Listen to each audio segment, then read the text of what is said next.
like an ox and Hacker? gallivanting across the plain.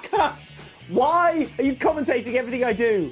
What? Why are you commentating on everything I do? Sorry, Chris, it's just that I love lamb. I love lamb. I love the meat lamb as well, but I love Dave Lamb. You know Dave Lamb, who does the thing on Horrible Histories Gory Games. Yeah, commentate. Yeah, well, let's leave it to him, shall we? Here's Gory Games with Dave Lamb. What's that, Chris? It's Lamb. Thorso Lamb!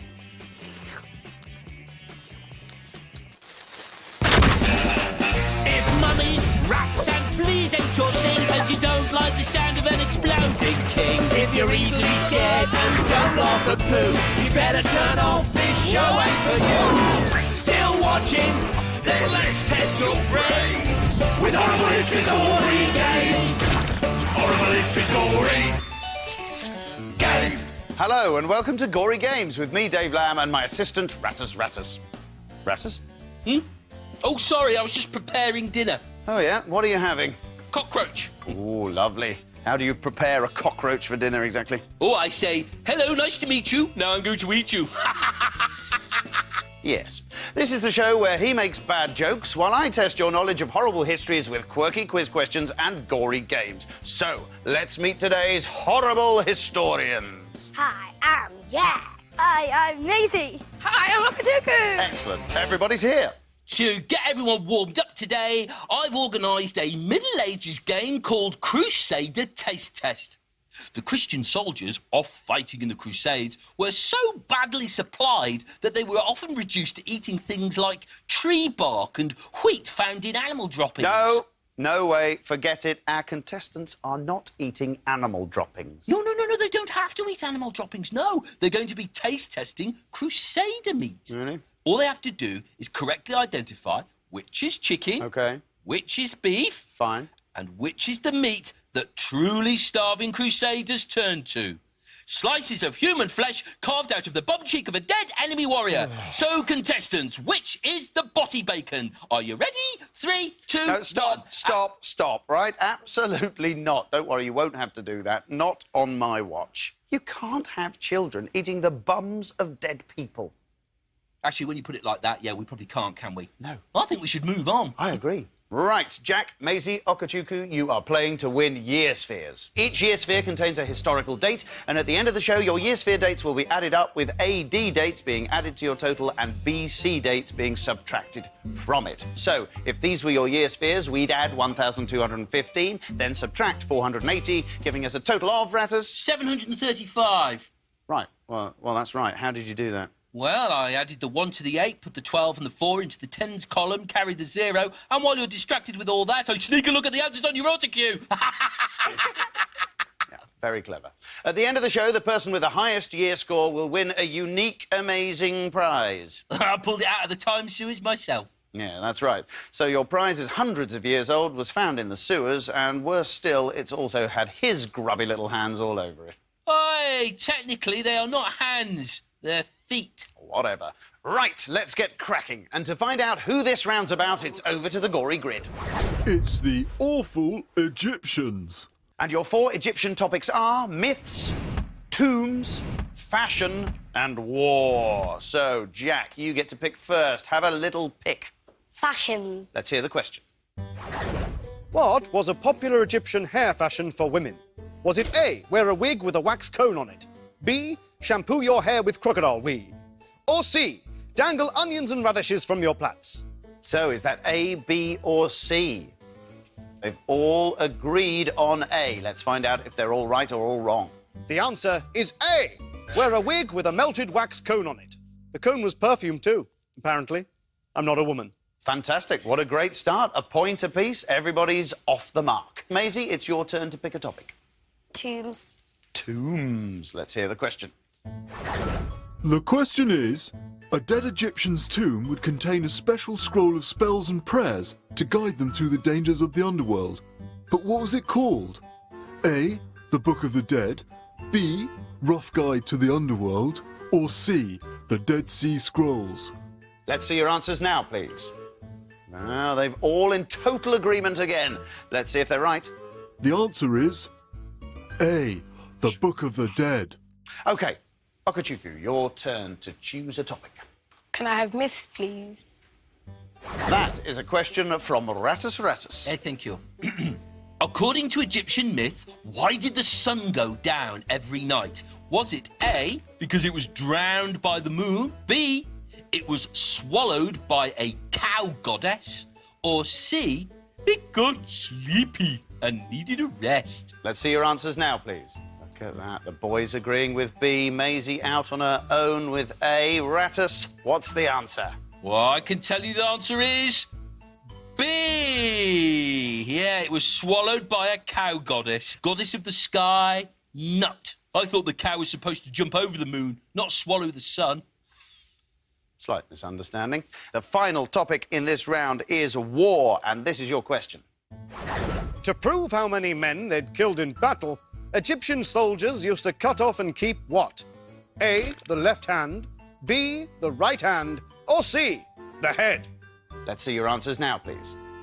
Look at that. Maisie and Jack agreeing with B. Okachuku on his own with C. What's the answer? The answer is B, the right hand. Oh, it's horrible, but it's true. And what that means at the end of the first round is that Jack, with a maximum total of 4, has won the first year sphere. Come on, Jack, come on down and choose your year sphere. Is that the one you're going for? Yeah? Yeah. Excellent choice. Or maybe not. Yes, you do not want one with a Stone Age date in it because that could be worth a few million minus points. So, winning the quiz means that Jack is automatically through to play the Egyptian game, but will he be alone or will the others get to play too? Let's find out. It's an all-play brainy game, which means all of you are heading off down that time sewer. Go on, Okachuku, lead the way. Cowabunga! Yeah, cowabunga indeed. Go on, Maisie. Stinks! Stinks. Go on, Jack. Whee! No one is entirely sure exactly how the Egyptians built the Great Pyramids. But one thing's for certain, it was nothing like this. Yes, it's time to play Pyramid Puzzle. 9 blocks, your challenge to work out which block goes where. We've even put the first block in place for you to help you along. First to finish wins the year sphere. So, ready, steady, get building! So here we go then with Pyramid Puzzle. Obviously, Ratus, the thing they're looking to do here is get the large pieces at the bottom, isn't it? That's right. The point to this game, Dave, is in fact the point. Absolutely. Okachuku, having a look at that piece from every conceivable angle, really was rotating it there, wasn't he, Ratus? The problem is with this game, Dave, if you just spend all your time considering one piece, you don't get anywhere. The best thing to do is push them all together and keep kicking them until they fit. Well, that's your theory, Ratus, and I'd keep it to yourself if I were you. Jack starting again. Good. Probably worth remembering that it did take 20 years for the Egyptians to build the pyramids. Yes. You have to say these three will probably be through in half the time. Although, having said that, you got a clock on this, Ratus? Yeah, there you go. I've got to be out after this. Blocks everywhere here. Nothing in the way of geometric shapes as yet, although, wait a second, there we go. Jack, I'm delighted to say, has completed the ground floor of his pyramid. Now we're getting somewhere. Jack very much in the lead. But Maisie rallying nicely herself. This is developing into a nice little battle. Maisie's got the ground floor too. Okachuku sadly hasn't yet. He seems to be lagging behind here, Okachuku. He really has got to pull his finger out if he wants to feature in this contest. Of course, the ancient Egyptians themselves were often paid in radishes and garlic for building their pyramids. Not sure Okachuku even deserves half a spring onion for what he's managed. Very disappointing salad he's going to be giving to his friends. Unlike Jack, because look at this. His second level is now complete. He just has 3 more pieces to construct. Surely it's only a matter of time. Only Maisie can catch him now, because down at the other end, Okachuku is destroying what little pyramid he had in the first place.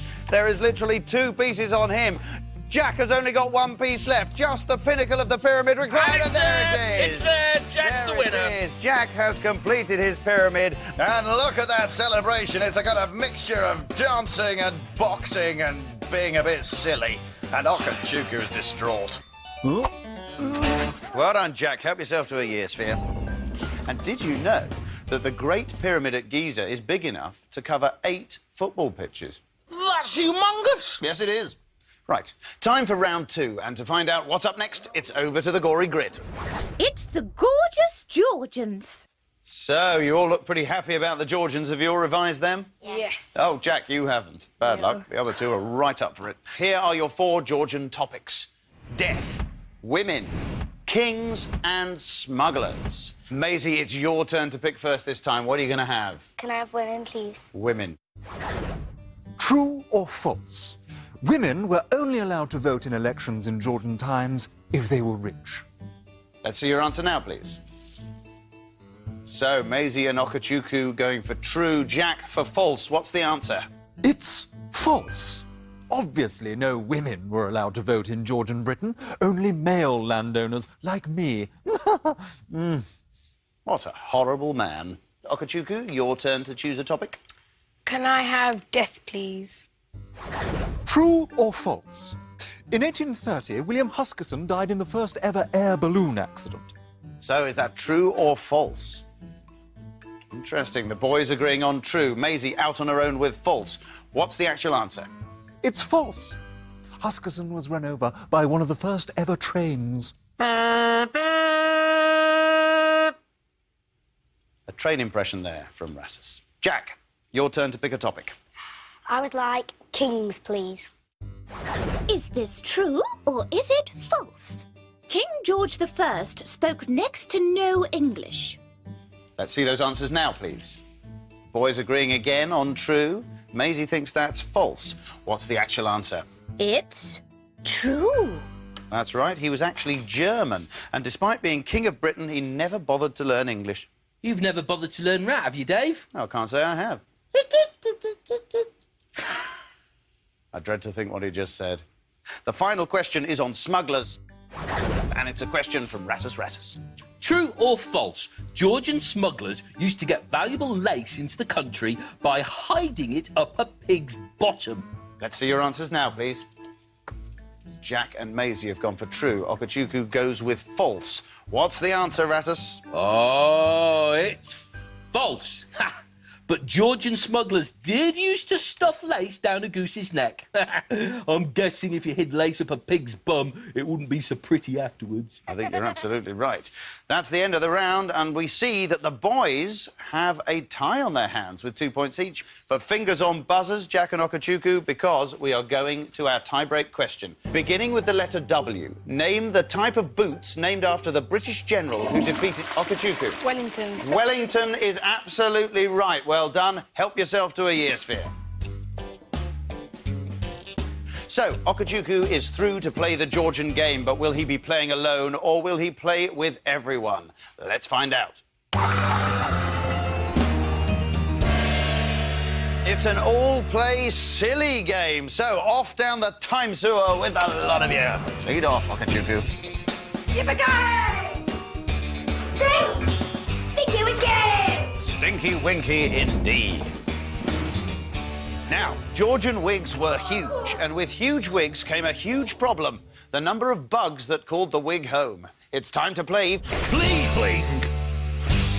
Loads of fleas and lice will be flinging themselves from a giant Georgian wig. You have to catch as many bugs in your wig as possible. The player who catches the most wins the year sphere. Are you ready? It's time to fling those fleas. So here we go with the flea fling, and they're all out straight away. Lots of fleas and bugs and lice and all sorts of things coming out of there. And Okachuku's made a good start. There's one already clinging to his wig. There's a second.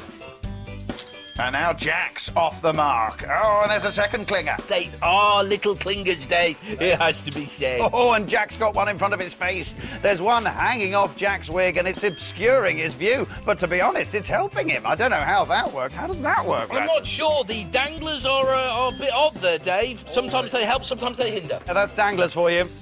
Okachuku and Jack neck and neck. Well, Jack just forging ahead. Forging ahead again. Nothing so far for Maisie, but there's still time left. And to be honest, Rattus, it's a very tricky game, this, isn't it? It's not as easy as it looks. Somehow you've got to keep your eye on the flea, but then not look at them. Well, you have to look to see where they're coming from, but then you have to remember to tip your head forward in order to catch the little blighters. Yes, because if you don't, you'll cop yourself a flea in the face, and because your face isn't made of Velcro, it will not stick. That's right, it'll just bounce right off. It will. Oh, and Maisie's got one. Excellent, excellent stuff. There's another one. Oh, she's on fire now. But Jack is stretching his lead ever so slightly. He's 6-5 up. Oh, there's a rush of them. That probably means the end of the game is approaching. Jack's gone 2 points clear. That could be a crucial lead at this stage. Okachuku gets one, Maisie gets one. Oh, it's terribly close, but just hanging on and winning the flea fling. It's Jack. He's got a wig full of lice, he's got a broad grin, and he's got a flea obscuring his face. Back behind your podiums. Maisie, you were going for them with your face a little bit, did you? I needed to see where they were. You have to move your head a little bit forward, because if you look at it, it'll hit your face, not your head. Jack, you had one across your face. How did you see anything? It was just... I saw fleas, lots of fleas, and I'm just wafting it about. It was so funny. Excellent. So, Jack, help yourself to another year's fear. Georgian wig fashion changed over the decades. Long wigs were popular until the 1760s, and then the fashion changed to shorter wigs. Does that mean that people took the wigs in for a haircut? I'll press on, if I may. Oh, yes, please do. Yeah, lovely. Over to the gory grid, then, to find out what's up next. It's the Vicious Vikings. And here are your all-important Viking topics. Assassins, blood axe, slaves, and Viking myth. So, Okachuku, it's your turn to choose first. What are you having? I would like to choose Viking myth. Let's hear that question. It's a question from Rattus. Certainly is. According to Viking beliefs, clouds in the sky are rarely A, floating sheep, B, good witches, or C, the brains of a dead giant. Let's see those answers now, please. And you're all agreed. You've all gone for C. Well, Rattus, are they all right or are they all wrong? Oh, I'm afraid, Dave. They're all right, yes, yes, C, the brains of a dead giant. Imagine a Viking weather forecast day. We're expecting plenty of Sunna, the god of the sun, with scattered dead giant brains. Well done, Rattus. OK, Jack, your turn to pick a topic. I would like blood axe. Blood axe. How did Viking Egil Skallagrimsson, real name, save his own life when he met his enemy, King Eric Bloodaxe? A, he pretended to be someone else. B, he wrote a nice poem. Or C, he begged for mercy on his knees. Let's see those answers now, please. There we go. The boys are going for B. Maisie on her own with A. What's the answer? The answer is B. He wrote such a good poem, the king decided not to kill him. Maisie, it's your turn to choose a topic. Can I have slaves, please? What was a Viking slave called? A, a thrall, B, a snarl, or C, a maul? Let's see those answers now, please. Look at that. Jack and Maisie agreeing with A. Okachuku's going for C. What's the answer? The answer is A, a thrall. We gave them nice names like Oaf, Stinking, and Blobnose. I think they liked them. I really do. Maybe they did, maybe they didn't. We'll never know. OK, one question left in this round. It's on assassins. Let's hear it now. Let's see if you know this one. My question is, Anglo-Saxon king Edmund Ironside was finished off by a Viking assassin. But where was the assassin hiding? In Edmund's A, cupboard, B, toilet, or C, stable? Maisie had a reaction to that question. I think maybe she thinks she's got it. Is the answer A, B, or C? Show me now. Well, look at that. Complete agreement across the board. Everyone's gone for B. Are they all right or are they all wrong? The answer is B, in his toilet. Brilliant. Yes. So at the end of that round, Jack, with another maximum score, has won himself a year sphere. Help yourself to your 4th year sphere, Jack. So, Jack, as the quiz winner, you're obviously through to play the Viking game, but will you play alone or will the others play too? Let's find out. This time it's a single-player brainy game. So, Jack, get down that time sewer on your own. Woohoo! Many Vikings had names that spread terror. Names like Eric Bloodaxe that conjure up images of huge, hairy, axe-wielding Vikings. But not all Vikings had quite such terrifying names. It's time to play the Viking Name Game. 7 Viking names, but 2 are made up. You have to work out which 5 are real. Choose 5 names and move them to the real board. Then touch the Viking axe, I think it's been washed, to find out how many you've got right. Keep trying new combinations of names until you've got all 5, but you've got to be quick. You're against the clock. And your time starts now. Here we go then with the Viking name game. He's got to choose the 5 genuine Viking names and stick them on that board. And there's his first one, Svein Forkbeard. Well, that sounds like a name to conjure with, doesn't it, Pat? It certainly does, Dave. Yeah, I wonder if he had a forky beard. I'm suspecting he probably did. Well, he's gone for 2. He's got a second one up there. There goes Eric the Scared, along with Gudmund the Excellent. Here comes the 4th one. What's he chosen for? Sigrid the Ambitious. And to complete his lineup, Olaf the Quiet. You have 4 right. And there's one of those wrong. Which is it going to be? What do you think it is? Eric the Scared comes off. I wonder if that was the wrong one. Up goes Eystein the Farter. You have all 5 right. And Eystein the Farter was a genuine man. Can you believe it? What cruel, cruel parents. Back you come, Jack. Help yourself to another year's sphere. Look at that, you've got a full podium. So well done, and you were quite right. Harold Puddingface and Eric the Scared aren't real Viking names. Rattus, do you know which British city is named after Svein Forkbeard? Oh, yes, I do. I know this. Swansea. Correct. So, to those of you who live in Swansea, be grateful your city wasn't named Forkbeardsea. Or, more importantly, it wasn't named after Einstein the Farter. Time for the final round. And what's the gory grid got for us this time? It's the terrible Tudors. No quirky quiz in our final round. It's straight to our big all-play Tudor endgame, and it's a very, very silly one. Everyone, get down that time sewer. Cowabunga! Get ready there! Now, Henry VIII certainly liked his food. Nonsense. I didn't like food. I loved it. Absolutely loved it. All right, he loved his food, and he wants feeding now. It's time to play... Who ate all the pies? You have to grab pies and chuck them into the hungry king's mouth. A task that can only be hindered by the fact that we've attached you to bungee ropes. Apologies for that. The person who gets the most pies in their Henry's mouth in the time limit wins the year sphere. 3, 2, 1, it's pie time. Here we go then with who ate all the pies, and the answer, of course, to that is Henry VIII. And it's all about technique, this game, and there's... Oh, and I have to say I like Okachuku's. Oh, I like that a lot. That is the classic Frisbee. And look what he does. Look what he does here. Oh, beautiful. 2 out of 2. What Okachuku's doing is that he's resisting the spring-back tension in the bungee. He's steadying himself, and then he's just Frisbeeing the pie straight through the gob. Here he goes again. Look at this. Textbook.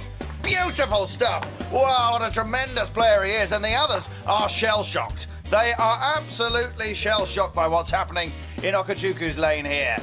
There's Jack. He's got the underarm hoik going, and he scores one there. Fair play to him. The pie man busying himself as always. A terrific pie man. That's very lucky to get him. He really does prepare a lovely pie. I wonder whether or not fruit or meat is having an effect here, because some of the pies are meat, some of them are seafood, and some of them are just full of cotton wool. Well, that's interesting. It's a very, very interesting point, Rattus, because that will affect the trajectory. Although whether Henry VIII would have liked seafood, I think he's very much a meat pie man, isn't he, Rattus? I would have said so, Dave. Yeah, I wouldn't be surprised if he was allergic to seafood, and to dieting, of course. She gets pinged back very sharply, doesn't she, Maisie? She does get pinged back sharply, Dave, but the tension is set to the right momentum for the size and weight of the child. Well, that's extremely clear. Thank you for clearing that one up, Rattus. That's certainly made our understanding of the game much deeper. 30 seconds remaining. So, 30 seconds left now. Okachuku is well out in front. 4 pies to the good at the moment. They're all beginning to tire now. It really does get tiring very quickly, this game. And I think Okachuku's done enough early on to win this comfortably. He's doing tremendously well. It really was exciting the way he started off the game.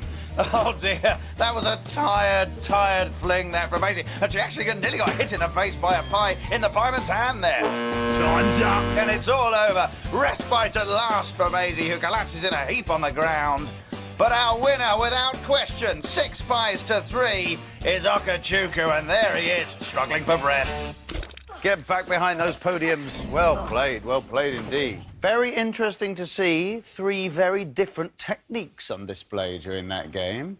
Maisie, how did you find it? Hard. Because I ran, but I couldn't throw because I just got pulled back, so I had the same pie for about 5 goes. Henry's stomach must have been rumbling. Okachuku, help yourself to a year sphere. One Tudor feast at Greenwich Palace lasted for 7 hours, and the food didn't come on plates. It was served on trenchers, which are huge slabs of bread. So even their plates were edible? Ah, those Tudors really did think of everything. It's time to count up those year spheres, and remember, AD dates are added to your total and BC years are subtracted. OK, Jack, let's see what you've got. Ooh, it's 60 BC. That was the year Boudica rebelled against the Romans. It's bad, but it's not a disaster. 1840 AD, Queen Victoria marries Prince Albert. You're back in the positive. 1213 BC, the death of Pharaoh Ramesses II. But you're still in the positive. It's all good. 476 AD, the fall of the Roman Empire that year. Let's have a look at your final one. It could be crucial. Oh, my word, Jack, it's 16,000 BC. The oldest caveman pots and bowls dated from round about then. So that's meant that you've ended up with a total of minus 14,957. Maisie, I can tell you what you've got. You've got naught, which at the moment puts you firmly in the lead. So, Okachuku, 0 to beat. Let's open that first one. 991 AD, Vikings won the Battle of Malden. It's all coming down to this second sphere. Let's have a look at it. 1533 AD, the Incan Empire destroyed by Spanish conquistadors. Okachuku, you are today's champion. With 2,524 points, the bad news is I entrusted Rattus with finding the prize. Actually, the prize is an important historical artifact. Really? Oh, yes. You see, back in 1632, a Puritan called Will Prynne wrote a book condemning the theatre as evil. Unfortunately, the king quite liked a spot of acting, so the book was condemned as treason, and Will Prynne had his ears cut off as a punishment. So, an original edition of that historic book would make quite a prize. What, and you've actually found one of them in the time sewer? Nope, but I did find Will Prynne's severed ears. Oh. What is wrong with you? I wouldn't know where to start. Okachuku, congratulations! There you go, Okachuku. Sorry, you. it's just a couple of ears on a plinth. It just remains for me to say thanks to Maisie, to Jack and to Okachuku, and no thanks whatsoever to Rattus. Oh, that's OK. You've been watching Gory Games. Goodbye. Goodbye! Was that show messy enough for you? Or would you have preferred a little more poo? Have you had your fill of blood, guts and gore? Or have we left you still wanting more? Well, keep watching. We'll be back again with Horrible Histories Gory Games. Horrible Histories Gory Games.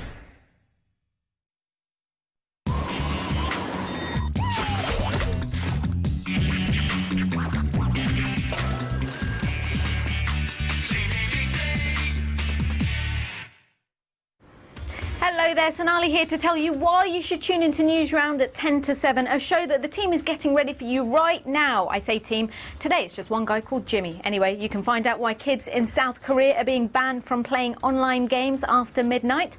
I'll tell you the cheapest and priciest places to buy a football pie, and a passenger you really wouldn't want to share the car with. If you want to see more of that, and I know you do, then come back here in just over half an hour's time after Shaun the Sheep. Bye. Which brave warrior has what it takes to conquer the castle? Well, there's just a small task with the pungent plank, slippery slope, rolling mace, impossible incline, beastly battle axe, road bridge of disaster, and the debilitating disc. Not enough. How about that? Titanic teeter totters and the water wall. Oh. Get ready ready for a full-on Splattathon with your new Splatterlot. Weekday mornings at 8:35 on the CBBC channel.